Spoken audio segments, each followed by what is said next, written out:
Hello, my name is Joseph Quigley, and this is my deck profile for the Stay Weird Gaming Remote Duel Regional for December 31st. I managed to win the event with the Diabellestar Mikanko. I wanted to take the deck for one last spin before ISOLDE gets hit on the ban list. It's really a ton of fun to play. I've really enjoyed it this format. It has a great ability to go first and second. Shoutouts to Three Kingdoms Games and Enter the Battlefield here in Ontario, both fantastic locals that I frequent. And with that, let's get the deck profile. So here with the deck, we've got 3 again to Ken. I've seen some lists cut down the ratio to 2 to 1. I want to see them more often than that, and I think they're just crazy. Using needs and activating a talent just was so good today. Would not reduce in this version of the deck. May not make it in the future builds. We'll see how that goes. Then we got the Mikankos, 2 Hare, 1 Huli, and 3 Ohime. Pretty standard ratio. You don't need a huge number of these because they're not great as a normal summon, relatively speaking. But the engine just works beautifully overall. We've got our Diabellestar targets, 2 Fireflint Lady with the 1 Renault. Perfect ratio for this kind of deck. Wouldn't change it, although Fireflint is going to get caught in the future, of course, for Synchron. We had 2 Nibiru, had some non-Ankin room, decided to put these 2 in, didn't want to go too high on the card count. They actually performed very well today. I would run them again. I probably should run 3 today in the main deck. We've got the Wanted package, 3 Wanted, 1 Black Witch, and 1 Snake Eye.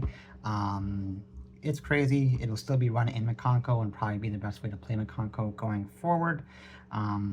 Not much to say about that one. We've got the Eclipse, 3 Arabesque, amazing card, one of the best aspects of this deck. Then we've got the one-offs, the Durendal, the Reflection Rondo for snack stealing, Yoshidori, Fire Dance. Yeah, pretty standard ratio, just does the job well. I'm not sure if Durendal will make it going forward. We'll see how that goes, but pretty standard. And we've got Super Poly at 3. This performed reasonably well today. I've seen other lists cutting this, opting for different non-engine. I could go either way on this one. It is nicely flexible. Sometimes it was dead though, and it couldn't beat an Infernal board I went up against today, which is unfortunate. They're playing around that now, but it did okay, moderately well. Then we've got our talents, triple tactics talent, and then double thrust. These were crazy all day, and thrust to search these where applicable was also very good. I maybe should have run 3-3, honestly. I guess like this won me so many games today, just being able to activate it, think out whatever is relevant in their hand, and just go from there. Just an amazing package in this deck specifically because you can always guarantee it with Ken and Ken. Then we've got the 2 Preparation of Rites, just more consistency in finding Ohime. We've got the 1 Equip, Mikanko Kagura, a really excellent card overall. It can be dead when you draw it, but it just finishes games very well. We've got the 1 Harpy's Feather Duster. I play this at locals and decided to play it for this as well. Certainly, obviously, for the Labyrinth matchup, as well as Rescue Ace and just other nasty back row.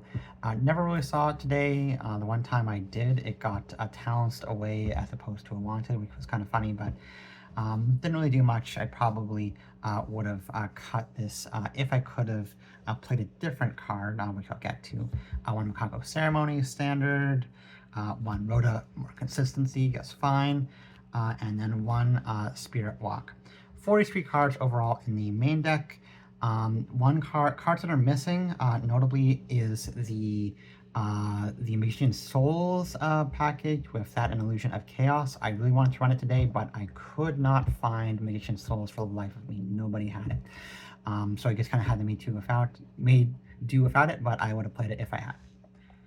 All right, for the extra deck, we've got our Super Poly package, Garura, Gigasapalia, Mondragon of the Swamp, and Starving Venom Fusion Dragon, which these two never came up.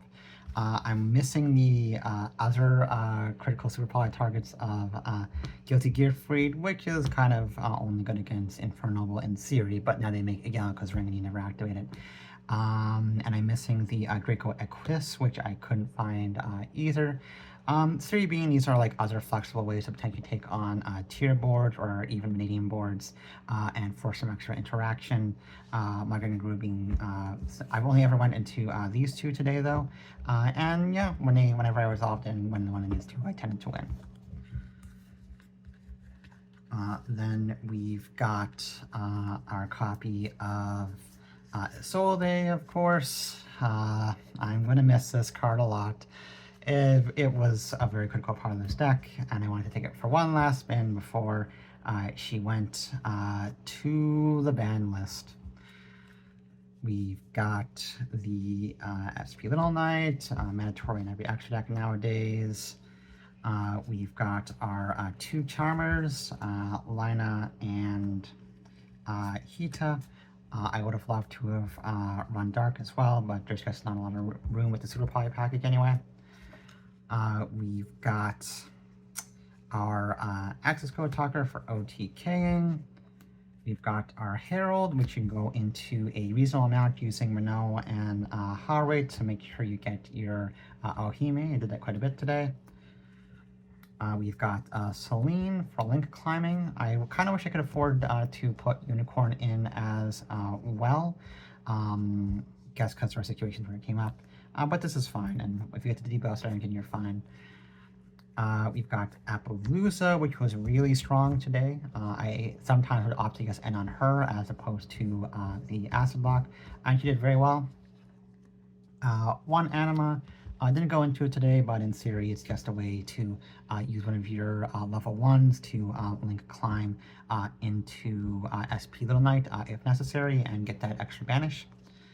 And then, of course, the Gator Transverser and the Acid Lock. I won quite a lot of die rolls today, honestly, so I was able to pull off the Acid Lock quite a bit.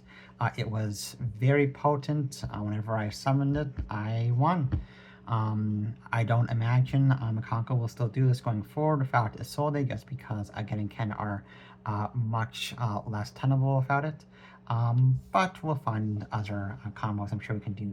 You can probably still find a way to end on Appaloosa ++, depending on how good your hand is. But this will probably be the last showing for Acid Golem today. Very funny that this card came back in the way it did. And I'll, even though it's toxic, I'll kind of miss summoning it because I find the idea of this card from ages ago just being competitively relevant again really funny. And then our side deck, Angelica's Angelic Ring in the side. You can just find manning it, but it can be kind of a brick. Came up once today as a time card, one that came thanks to this. Pretty good. Reasonable to play, I say. One Called By, as well as a Dimension Barrier for going first cards. I just really want to beat hand traps, troll and the like, and D-Barrier never came up today, never saw it or anything, but pretty good and covers all the matchups potentially. Triple Lava Golem. Started in quite a few times, just never really saw it, but a pretty potent card in Mikanko specifically when going second. Two Evenlies, didn't slide these in too much. Only saw it once, and it was into Infernoble Knight board I wasn't breaking. But I think a very good card overall in this format.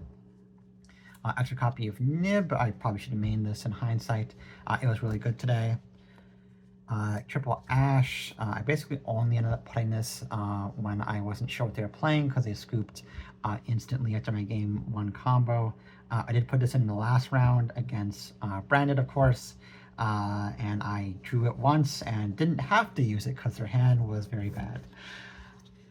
And then Triple Droll, also really strong today. I went against one Vanadium player and like double drolled them, and I felt really bad. Performed very well whenever I did side them in. Overall, really happy with how this deck performed, even if there were definitely some choices I wanted to make with it. It was a lot of fun playing this deck this format. It's just so flexible. It does well going first and second. There are so many different ways you can end your end board and play through a variety of hand traps depending on how good your hand is. I was lucky enough to go first a lot today, but it's very capable of playing going second as well. I hope that maybe Yugioh becomes a good time wizard format that people like, because I think this format overall is just fantastic. And I'd like to play this deck again someday in such a time wizard format. And with that, signing out, take care and have a happy new year.